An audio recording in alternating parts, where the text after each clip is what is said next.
Today we're looking ahead to 1944, and right away I can tell you, everything we thought we knew about the Dutton family is beginning to change. The dust of 1923 is settled, sure, but what replaces it isn't peace. It's something much deeper, and based on the source material for this upcoming era, it's something much darker. The universe we're exploring today is expanding, but this specific chapter feels profoundly different. We're stepping into a story of land, of blood, and the inescapable march of time. You know, as we trace the trajectory of this family, one truth just becomes abundantly clear. This isn't just a continuation, it's a transformation. The ground the Duttons walk on is literally shifting beneath their feet. The world has moved on from those frontier days. The ranch itself has changed. But most importantly, the people in charge are no longer the same. The family legacy is morphing into something practically unrecognizable, and the weight of that shift is just monumental.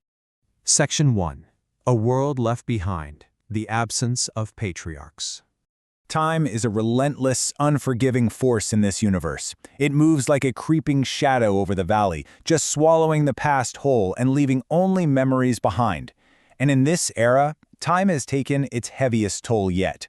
The story jumps forward 21 years. Just think about the sheer weight of that gap for a second. Back in 1923, we saw the old guard fighting tooth and nail to hold the line against the modernizing world. But realistically, Jacob and Kara were already in their later years during those battles. So by 1944, that 21-year void almost certainly means their permanent absence. It's incredibly hard to imagine them still being around, and that leaves a massive, gaping hole at the head of the table.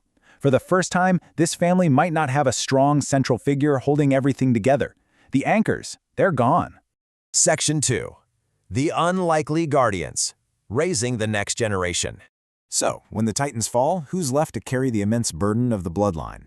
Well, it falls to the survivors, the ones left behind to pick up the pieces, pushed together not by some grand romance, but by the inescapable duty of family. Take Elizabeth, for example.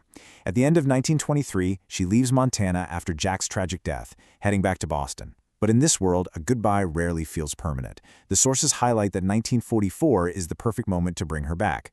But she isn't returning as that same innocent person who left. She's coming back shaped by profound loss and the heavy passage of time.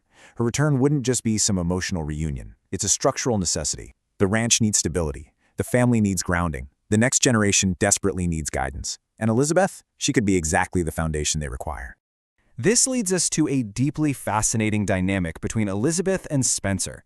Now, some folks might look for romance here, but considering her past with Jack, that just feels way too complicated and misaligned. The sources point to a much more grounded, frankly devastating reality. They are partners in responsibility, two deeply wounded souls raising the next generation together, not because they chose each other romantically, but because life forced them into the exact same space. Elizabeth brings comfort, routine, and a desperate attempt at creating a sense of home. Spencer, who never remarried, deeply understands the psychological scars of survival and war trauma. Together, they guide the family forward through sheer endurance. Section 3. The Silent Aftermath. A New Kind of War. This next generation, raised in the shadow of grief by these unlikely guardians, well, they're now old enough to face the historical horrors of their own era. The cycle of conflict is far from broken. 21. That's roughly the age the Dutton children would be by the year 1944. And that timing, it's no accident. It aligns perfectly and fatefully with one of the darkest, most pivotal moments in global history, World War II. Specifically, the Normandy landings. So the bloodline is once again called away from the valley, tied directly to a massive historical conflict. But here's the thing. The true horror we're poised to witness might not be the gunfire over in Europe.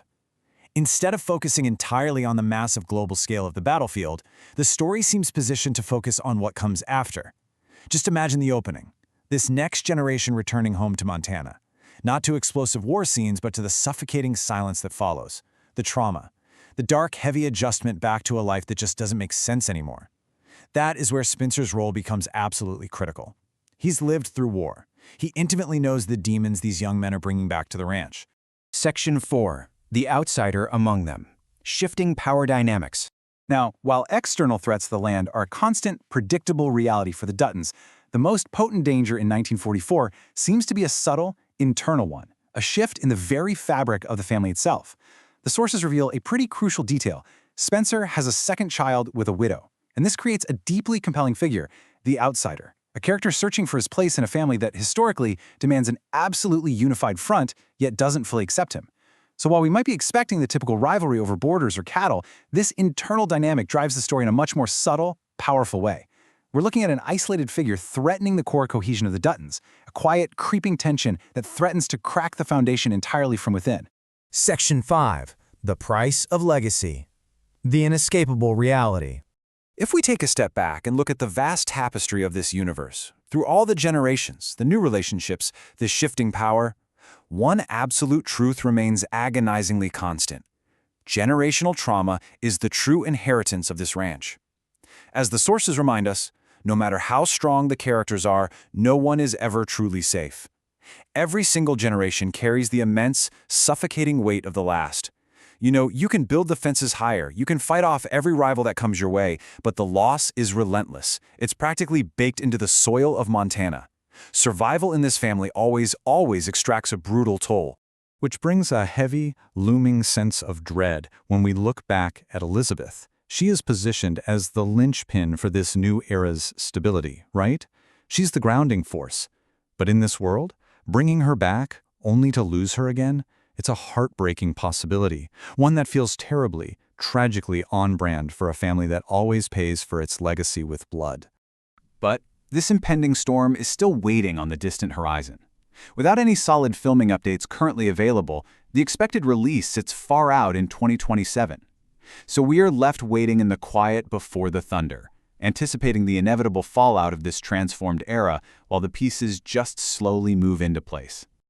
So, as we examine the board, the absence of the matriarch and patriarch, the hardened survivors raising a traumatized new generation returning from war, and an outsider threatening the family core, the question remains, what are you expecting from 1944 when it finally arrives? Really consider the heavy generational weight this chapter is going to carry. The legacy is set, but the price? It's yet to be paid. Thanks for watching this explainer. Keep your eyes on the horizon.